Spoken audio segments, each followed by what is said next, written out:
요즘 주유소 가기가 부담스럽죠. 리터당 1,600원대였던 기름값이 어느새 2,000원을 넘보고 있거든요.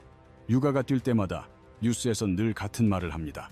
국제 유가가 상승했다고요. 그런데 이런 점이 궁금하진 않으셨나요? 국제 유가는 대체 누가 어떤 방식으로 정하는 걸까요? 어째서 중동에 문제가 생기면 우리나라 주유소 기름값이 오를까요? 또 나는 차도 없고 기름도 안 쓰는데 유가가 무슨 상관일까요? 이렇게 생각하는 분도 있으실 겁니다. 오늘 이 영상 하나로 유가의 원리를 완전히 파악하게 되실 겁니다. 기초부터 시작하죠. 석유의 값은 배럴이라는 단위로 책정됩니다. 1배럴은 대략 159리터입니다. 우리가 아는 드럼통보다 약간 적은 양이라고 보시면 돼요. 하지만 석유라고 해서 다 똑같진 않습니다. 세계적으로 기준이 되는 대표적인 원유가 두 가지 있습니다. 첫 번째는 브렌트유예요.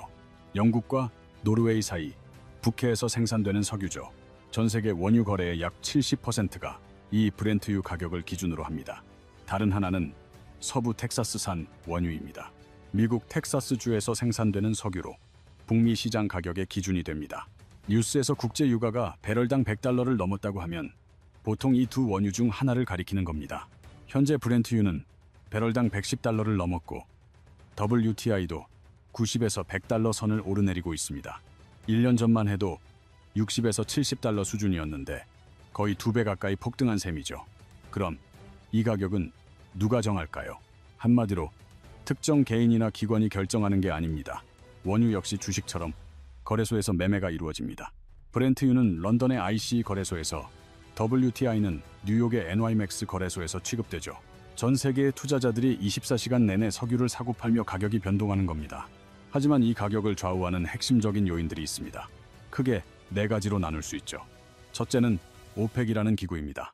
석유 시장을 파악하려면 오펙에 대해 반드시 알아야 합니다. 오펙은 석유 수출국 기구의 줄임말이에요. 사우디, 이라크, 이란, 쿠웨이트, 아랍에미리트 등 중동의 산유국들이 1960년에 결성한 단체입니다.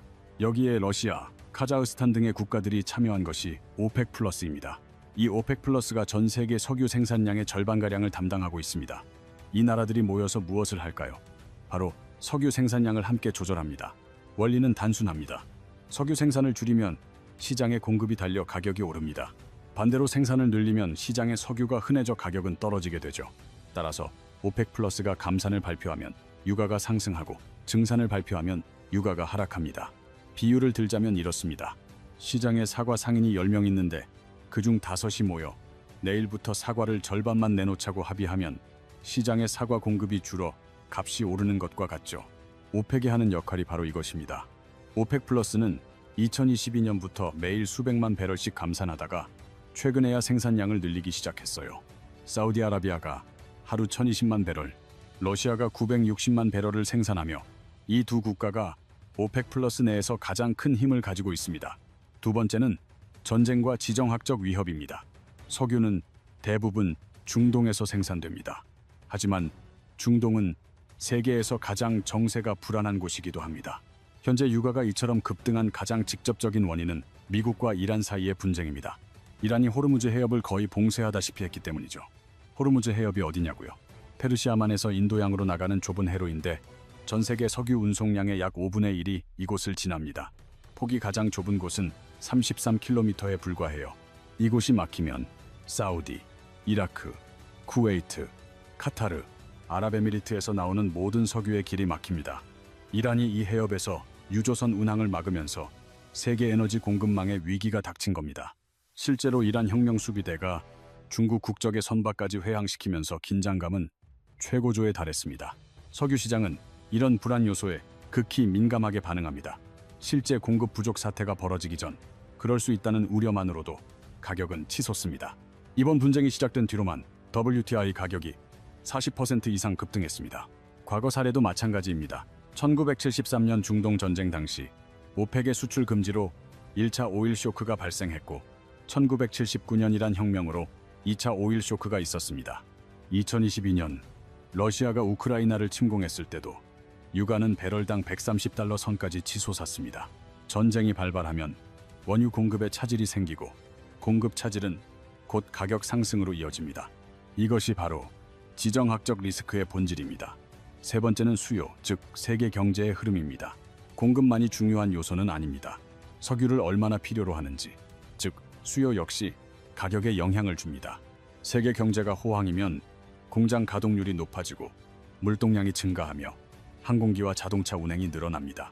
석유 소비가 증가하면 가격은 자연히 오르죠.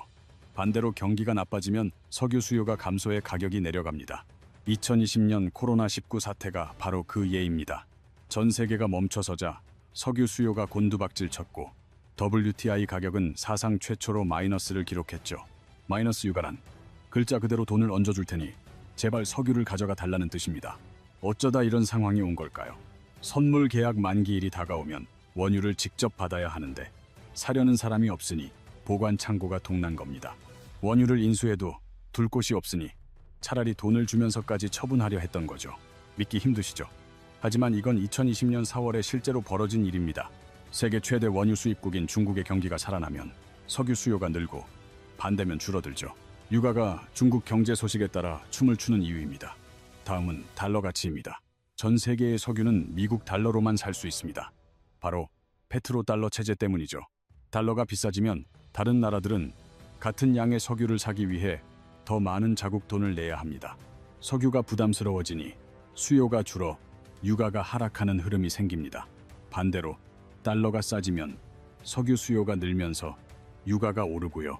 물론 이 원칙이 언제나 통하는 건 아니지만 달러와 유가가 서로 영향을 주고받는다는 점은 기본 상식으로 알아두면 좋습니다.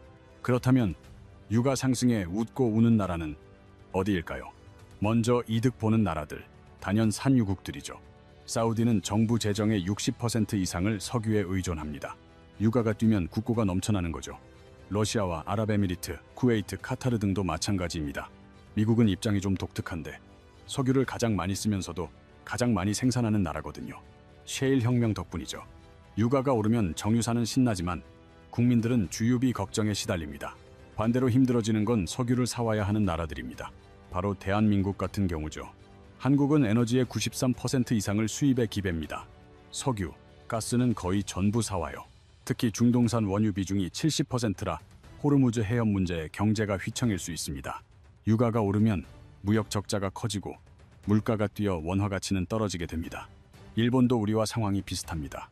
세계 3위 석유 수입국 인도는 유가 상승이 서민 경제에 바로 타격을 줍니다. 그럼 유가 변동에도 끄떡없는 나라가 있을까요?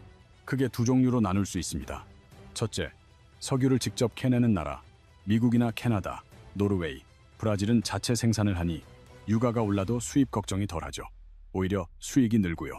둘째, 에너지 자립도가 높은 나라입니다. 가장 흥미로운 곳은 노르웨이입니다. 유럽 최대 산유국이거든요. 수출의 45%, 국가 총생산의 20% 이상이 석유와 가스에서 나옵니다. 원유로 막대한 부를 쌓는 셈이죠. 그런데 재미있게도 노르웨이는 자국 전기의 96%를 수력으로 충당합니다. 신차 열의 8대는 전기차고요. 원유는 해외로 수출하고 자국에서는 친환경 에너지만을 사용합니다. 이 수익금으로 세계 최대 국부 펀드를 운영하며 유가 등락과 무관하게 이익을 내는 안정적인 구조를 구축한 것입니다. 아이슬란드는 한술 더 떠서 지열로 전기와 난방 거의 모두를 해결합니다. 화산 지형의 특성을 활용해 땅의 열을 에너지로 쓰는 거죠. 유가가 폭등해도 난방비 걱정은 할 필요가 없는 나라입니다.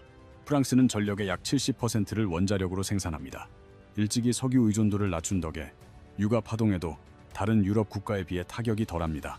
자, 이제 우리 삶과 직결된 이야기를 해보죠. 유가가 오르는 게 도대체 나랑 무슨 상관인데? 차도 없고 석유 쓸 일도 없는데 유가 뉴스가 왜 중요하냐고요? 지금부터 귀 기울여 보세요. 유가는 여러분이 기름 한 방울 안 써도 매일 지갑을 털어갑니다. 첫 번째, 주유비가 비싸집니다. 이건 누구나 알죠. 하지만 이건 시작에 불과해요. 두 번째, 운송비가 뜁니다. 택배 차량도, 컨테이너선도 모두 기름으로 움직이니까요. 운송비가 오르면 마트의 모든 상품 가격이 덩달아 오릅니다. 세 번째가 핵심입니다. 쓰레기 봉투, 페트병, 비닐, 플라스틱 그릇들. 이게 유가와 관련이 있다고요? 석유를 가공하면 나프타라는 물질이 나옵니다. 플라스틱을 만드는 기본 재료가 바로 이 나프타입니다. 흔히 쓰는 페트병, 비닐, 온갖 플라스틱 제품이 다 여기서 비롯돼요. 쓰레기 봉투도 마찬가지입니다. 고밀도, 저밀도, 폴리에틸렌이라는 플라스틱으로 만드는데 그 재료의 뿌리가 석유입니다. 유가가 오르면 나프타 가격이 뛰고 그 영향으로 플라스틱 값이 오르면서 결국 쓰레기 봉투와 페트병 값도 오르는 구조입니다. 쓰레기 봉투 가격이 또 올랐네 싶었다면 그 배경엔 유가 상승이 있었던 셈이죠. 네 번째, 석유는 비료를 만드는 데도 쓰입니다. 비료값이 오르면 농작물 생산비가 늘어납니다. 쌀, 채소, 과일 등 식탁에 오르는 모든 게 비싸지는 거죠. 다섯 번째, 항공유도 석유에서 나옵니다. 유가가 오르면 비행기표 가격도 따라 오를 수밖에 없습니다. 외국 여행을 꿈꾸셨다면 청천벽력이죠. 여섯 번째는 전기요금 문제입니다. 우리나라는 여전히 화석 연료로 전기를 많이 만들거든요. 기름과 천연가스 값이 뛰면 발전 원가가 높아져서 결국 우리 전기세로 돌아옵니다. 한마디로 유가, 운송비, 쓰레기 봉투, 플라스틱, 음식 재료, 항공권, 전기요금까지 전부 오르게 된다는 겁니다. 우리가 직접 기름을 쓰지 않아도 이미 생활 곳곳에 석유의 영향이 스며들어 있습니다. 그러면 이런 궁금증이 생길 수 있죠. 호르무즈 해협이 봉쇄되면 우리나라는 기름을 못 받게 되나요? 그럼 우린 어떡하죠? 다행히 비상대책이 있습니다. 바로 전략 비축유라는 제도입니다. 쉽게 말해 위급한 때를 대비해서 기름을 미리 사서 저장해 둔다는 뜻입니다. 우리나라는 울산, 여수 등 전국 9개 기지에 약 1억 배럴을 보관 중인데 세계 6위 수준입니다. 원유 수입이 완전히 막혀도 약 208일, 거의 7개월을 견딜 수 있는 분량이죠. 국제에너지기구의 권고량인 최소 91분을 훌쩍 넘는 2배 이상의 양을 확보한 셈입니다. 이번 사태 때도 국제에너지기구가 사상 최대인 4억 배럴을 풀기로 하자 우리도 2246만 배럴을 시장에 공급하기로 했습니다. 1990년 걸프전 이후 비축유를 쓴 적은 여러 번이지만 이번 방출량은 역대 가장 많습니다. 물론 저장해둔 기름만으로 영원히 버티기는 어렵습니다. 그래서 정부는 중동뿐 아니라 미국, 러시아 같은 곳에서도 원유를 들여와 수입처를 다양화하고 있습니다. 위험을 분산하는 셈이죠. 그런데 뉴스에서 유가가 내렸다는데 주유소 가격은 그대로인 경험 다들 있으시죠? 이것을 로켓 깃털 효과라고 부릅니다.